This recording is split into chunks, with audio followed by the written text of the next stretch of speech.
Hello, good morning. કેમ છો બધા? સૌને જય શ્રી કૃષ્ણ અને રાધે રાધે. આજે આપણે છાશનો મસાલો બનાવીશું. તમે જે પેકિંગનો યુઝ કરો છો છાશનો મસાલો, એના કરતાં પણ આ મસાલો ખરેખર ટેસ્ટમાં ખૂબ જ સરસ છે.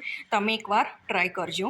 તો એના માટે એક બાઉલ પુદીનાના પાન છે, જે ફ્રીઝમાં જ મેં સૂકવી દીધેલા છે. અડધો બાઉલ ધાણાના પાન છે, તે પણ ફ્રીઝમાં સૂકવેલા છે. અડધો બાઉલ જીરું છે, 1.5 ચમચી જેટલો અજમો છે, 1.5 ચમચી જેટલું કાળું નમક છે, 1 ચમચી જેટલું સૂંઠ પાવડર છે, 6 ચમચી જેટલું આપણું સફેદ નમક છે અને 4 ચમચી જેવું આપણું કાળું નમક છે. તો આ બધા જ મસાલાને સૌથી પહેલાં આપણે ડ્રાય રોસ્ટ કરી લઈશું અને પછી એને મિક્સીમાં પીસી લઈશું. તો ગેસ પર આપણે એક કઢાઈ મૂકી દઈશું અને તેમાં આપણે સૌથી પહેલાં જીરું નાખીશું. એના પછી અજમો નાખીશું. હવે આને 2 મિનિટ સુધી ધીમા ગેસ પર આપણે એને શેકવાનું છે.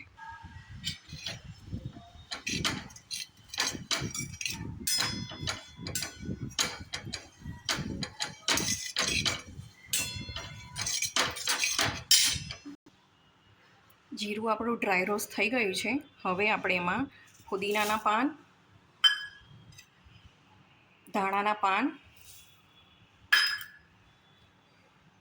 કાળા મરીનો પાવડર અને સૂંઠ પાવડર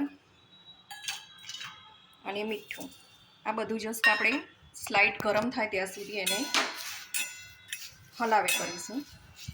કેમ કે મીઠામાં બી થોડું મોઇશ્ચર હોય છે, તો એ મોઇશ્ચર આપણે ગરમ કરીને ખતમ કરવું જરૂરી છે. હવે આપણે 1 થી 2 મિનિટ જરા એને હલાવી લઈશું.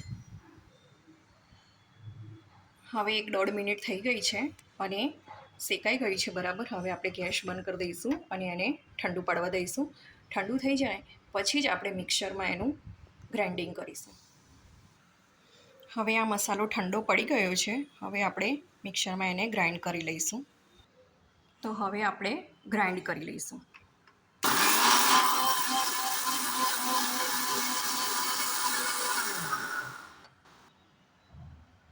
આ રીતે આપણે ગ્રાઇન્ડ કરી લીધેલું છે અને આ ટાઈપનું ટેક્સચર આવશે એમાં. જો આ રીતે મેં એક કાચના બાઉલમાં સર્વ કરી દીધો છે. હવે આપણે ઠંડી ઠંડી છાશ સાથે આ મસાલાને સર્વ કરીશું. 1 ચમચી જેટલો આપણે મસાલો લઈશું. તમે તમારા ટેસ્ટ મુજબ ઓછો કે વધારે કરી શકો છો. પછી આપણે એમાં છાશ નાખીશું.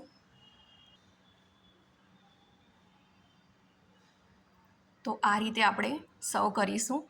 આ મસાલો બજાર કરતાં પણ તમને એકદમ સસ્તો મળે છે અને ઘરના જ બધા ઇન્ગ્રીડિયન્ટ છે, એટલે એકદમ ચોખ્ખો પણ હોય છે.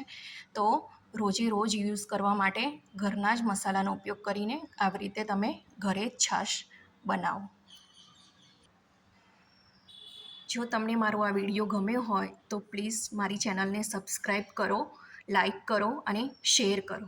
Thank you. જય શ્રી કૃષ્ણ. રાધે રાધે.